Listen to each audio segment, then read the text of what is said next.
मी नापास झाली, मी फेल झाली. कॉलेजच्या परीक्षांमध्ये नाही, कॉलेजच्या परीक्षांमध्ये मला ग्रेड चांगलेच होते, त्यावेळेस मी कामही करत होते. मी फेल झाली स्पर्धा परीक्षांमध्ये. आज मी जवळजवळ 15 वर्ष शिक्षण क्षेत्रात काम करते. शिक्षण क्षेत्रात काम करताना लाखो विद्यार्थी माझ्या हाताखालून गेले. हे विद्यार्थी जेव्हा हाताखालून जात होते, ज्या गोष्टी होत होत्या, जे काही ऑब्झर्वेशन चालू होतं, एक 15वी 17वी नंतर जेव्हा माझं MCOM झालं, कोणतरी मला सांगितलं की स्पर्धा परीक्षांची आपण तयारी करावी, म्हणून तुम्ही करायला सुरुवात करा. आणि मी करायला सुरुवातही केली. जवळजवळ MPSCच्या अटेम्प्टपासून, सेल्स टॅक्सपासून ते तलाठीपर्यंत सर्व परीक्षा दिल्या. पण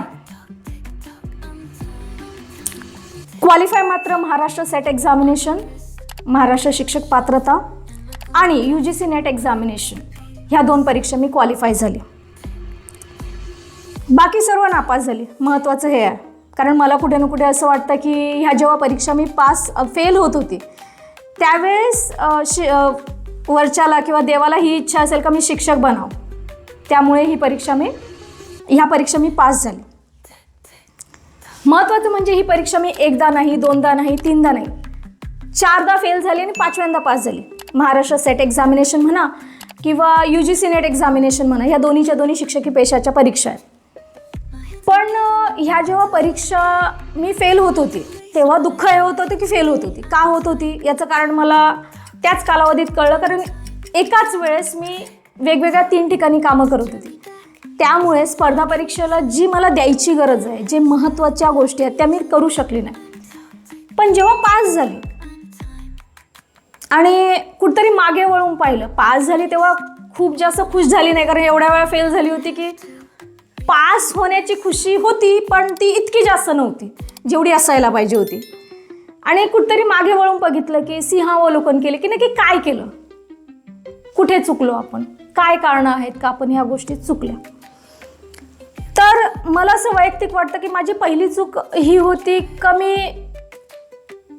वेळ किंवा असं म्हणू शकतात की ज्यावेळेस ज्या गोष्टी करायला पाहिजे होत्या त्यावेळेस मी त्या गोष्टी केल्या नाहीत.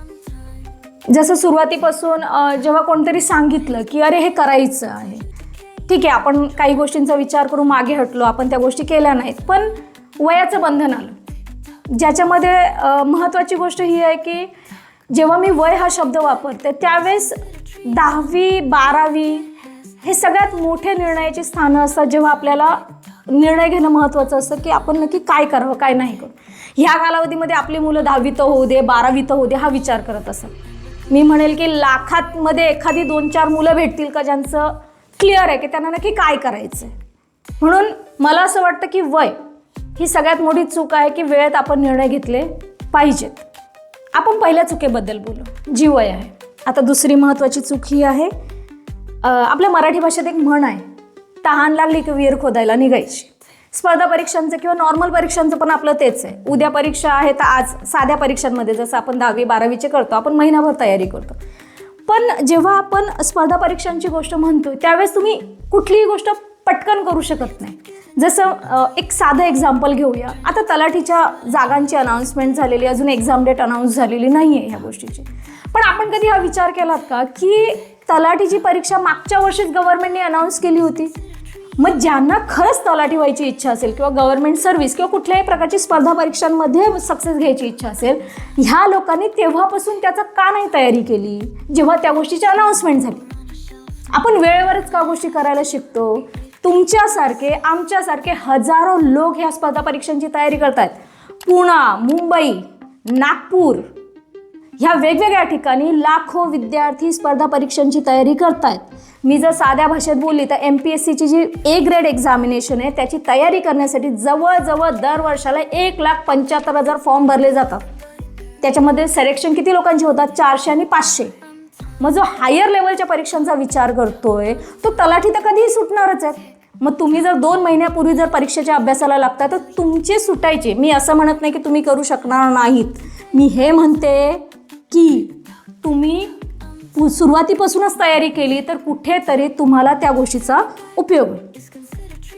तिसरा प्रॉब्लेम ह्याच्यामध्ये, पहिली चूक वय झाली, दुसरी चूक आपण हे म्हणतोय की वेळेवर गोष्टी करायला सुरुवात करतोय. तिसरी गोष्ट ही आहे की आपल्याला नक्की काय हवं हेच माहिती नाही. कोणी बोललं तलाठीची तयारी करा, मी तलाठीला निघालो. कोणी बोललं बँकेची तयारी करा, मी बँकेला निघालो. कोणी म्हटलं आम्हाला UPSC करायला निघालं, नाही आता मला कलेक्टरच व्हायचं आहे, आम्ही कलेक्टर व्हायला निघालो. अरे पण ते कलेक्टर का व्हायचं, कशासाठी व्हायचं, त्याच्या क्रायटेरिया काय, तुम्हाला काय आवडतं याचाही तुम्ही विचार करावा. ह्या गोष्टी फक्त स्पर्धा परीक्षांबाबतीत लिमिटेड नाही आहेत की तुम्ही हेच केलं पाहिजे किंवा तेच केलं पाहिजे. हा प्रॉब्लेम आहे आपला की आपल्याला नक्की काय हवं हेच कळत नाही. मग मुलं 2-2, 3-3 वर्ष अभ्यास करतात, त्याच्यानंतर नाही पास झाले तर मग काहीतरी दुसऱ्या गोष्टीकडे वळतात. आता समजा काही लोकांना हे कळलं पण का आता मला नक्की काय करायचं आहे, जसं आता मी जे व्हिडिओज काढायचा प्रयत्न करते हे तेच सांगण्यासाठी करते. मग मुलं काय करणार, इंस्टाग्रामवर जाणार, यूट्यूबवर जाणार, वेगवेगळ्या सोशल वेबसाईट्सवर जाणार, तिथे शोधण्याचा प्रयत्न करणार की मला आता नक्की काय करायचं आहे. आणि हे सगळं करत असताना नक्की कोणत्या परीक्षेला सामोरं जायचं आहे.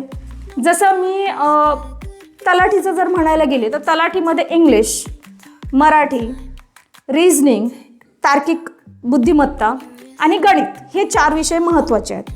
ह्याच ठिकाणी जर मी दुसऱ्या स्पर्धा परीक्षेकडे गेली, जशी मी जर बँकेच्या स्पर्धा परीक्षेची गोष्ट करते तर रिझनिंग, मॅथ्स आणि इंग्लिश फरक इतका आहे का महाराष्ट्राची जी डिफिकल्टी लेवल आहे आणि बँकांची जी डिफिकल्टी लेवल आहे ती वेगवेगळ्या प्रकारची असणार आहे. पण ह्याचा तयारी करत असताना आपल्याला त्या परीक्षेचा, ती जी परीक्षा आपण देणार आहोत त्याच्याबद्दल आपल्याला किती माहिती आहे. की समजा मी क्लरिकलची तयारी, बँकेच्या क्लरिकलची तयारीचा विचार करते, तर बँकेच्या क्लरिकलच्या तयारीसाठी मला डिफिकल्टी लेवल किती असणार आहे, मी काय करू शकणार आहे, ह्या प्रश्नांची उत्तरं मुलांना मुळात माहिती नाही आहे. जसं मी जेव्हा स्पर्धा परीक्षा करायला लागली त्यावेळेस माझ्या एकच डोक्यात होतं मला परीक्षा पास करायची, मला पैसे कमवायचे, पण मी हे क्लिअर नव्हती की मला त्याच्यातून एक्झॅक्टली काय करायचं. आणि मला सांगणारं कोणी नव्हतं. हा भाग वेगळा आहे, कारण आमच्या कालावधीमध्ये मोबाईल फोन्स होते तर आमच्या हातात कोणी देत नव्हतं. जसं आज तुमच्या हातात मोबाईल फोन आहेत आणि तुम्ही ऐकतायत. तिसरी चूक जी आपण पाहिली त्याच्यानंतर आपण जातोय चौथ्या चुकीकडे, ती आहे समजा. आपल्याला हेही कळलं की नक्की काय करायचं आहे, कसं करायचं आहे, पण हे केल्यानंतर ना आपलं सगळ्यात आवडती गोष्ट आहे इंस्टाग्राम आणि यूट्यूब किंवा कुठलीही सोशल मीडिया ज्याच्यामध्ये तुम्हाला आवडतं राहणं. आपण त्याच्यावर जाऊन सर्च करतो की नक्की ह्या परीक्षेचा सिलेबस काय आहे, कसं आहे, पण त्याच्यामध्ये नक्की अपेक्षित काय हे जर तुम्हाला जाणवायचं असेल तर तुम्हाला त्याच्या वेबसाईटवर जाणं गरजेचं आहे. आता ह्या चुकीनंतर आपण 5व्या चुकीकडे वळतोय, ती आहे की आपल्याला आपल्या परीक्षेचा पॅटर्न माहिती असणं गरजेचं आहे. का ती जी परीक्षा आहे ती 100 मार्काची आहे, 200 मार्काची आहे, कोणत्या विषयाला किती वेटेज आहे. बँकिंग एक्झामिनेशनच्या बाबतीत जर आपण म्हणतोय तर जेव्हा बँकिंग एक्झामिनेशनची प्री एक्झाम असते आणि पोस्ट 2 असतात त्याच्यामध्ये, प्री आणि पोस्ट. प्रीमध्ये वेगळे कट ऑफ जाते प्रत्येक विषयाला आणि पोस्टमध्ये सुद्धा वेगवेगळे कट ऑफ जाते प्रत्येक वेगळ्या विषयाला.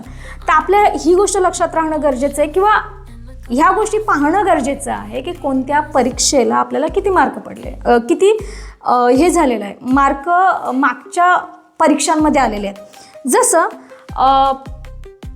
तुम्ही जेव्हा प्रिपरेशन करत असतात त्यावेळेस, ज्यावेळेस मी खऱ्या अर्थाने परीक्षांची तयारी करत होती, ही चूकही आहे आणि कुठतरी ज्या चुकांमधून मी शिकले तेही आहे की PYQ मागच्या ज्या परीक्षा आहेत ते परीक्षेचे पेपर. दुसरी गोष्ट की सिलेबस जो असेल त्या सिलेबसच्या हिशोबाने आपल्याला आपल्या नोट्स बनवायच्या, स्वतःच्या रेफरन्स नोट्स, ते महत्त्वाचं. आणि परीक्षेच्या 2 महिने अगोदर त्या मागच्या वर्षाचे प्रश्नपत्रिका, that is called as a PYQ, previous year questions, notes, ह्या दोन्ही जर कंटिन्युअस आपण जर वाचत राहिलो तर आपली परीक्षेमध्ये पास होण्याची जी शक्यता आहे ती वाढते. विद्यार्थी मित्रांनो आणि मैत्रिणींनो, परीक्षेची तयारी करत असताना फक्त तुम्ही एकटेच परीक्षेची तयारी करत नाही आहेत. तुमच्याबरोबर तुमची आई, बाप किंवा जे तुमच्यासाठी विचार करतात की आमच्या मुलाबाळांचं काहीतरी चांगलं व्हावं, हे सगळेच्या सगळे तुमच्या तुम्ही एकटे परीक्षा देत नाही, त्यांच्याबरोबर त्यांच्या आशा, अपेक्षासुद्धा परीक्षा देत असतात. म्हणूनच ह्या गोष्टींचं भान राखा की जे काही करतायत ते विचार करून करा, खोटं काही करू नका. कारण की मी जेव्हा या परीक्षांचा अभ्यास करत होते, जे माझ्यासमोर अधिकारी होऊन गेले किंवा मोठे झाले, मी हे पाहिलं आहे त्यांच्यामध्ये का जो एक व्यक्ती अधिकारी बनतो किंवा एक व्यक्ती गव्हर्नमेंट सर्व्हिसला लागतो किंवा कुठल्याही मोठ्या पदावर जातो आहे, त्याच्याबरोबर त्याची आई, बाप हे सर्वच सुखी होत आहेत. म्हणून जेव्हा तुम्ही ह्या परीक्षांचा अभ्यास करताय, त्या परीक्षांचा अभ्यास करताना हा विचार करावा की आपण नक्की हे कोणासाठी करतो. कारण एक विद्यार्थी दशेमध्ये ना मी माझ्या आईबापांचा स्ट्रगल पाहिलेला आहे आणि त्यांनी मला कसं शिकवलं हेही पाहिलेलं आहे. आणि मी जेव्हा परीक्षांची तयारी करत होती तेव्हा माझी हीच अपेक्षा होती की मी काहीतरी त्यांच्यासाठी करावं, जसं तुम्हाला सध्या वाटतंय. म्हणून खरा अभ्यास करा, खोटा अभ्यास करू नका. म्हणूनच आचार्य चाणक्यनी विद्यार्थ्यांसाठी सांगितलेलं आहे की दुसऱ्यांच्या चुकांमधून शिका, स्वतः चुका करत बसू नका.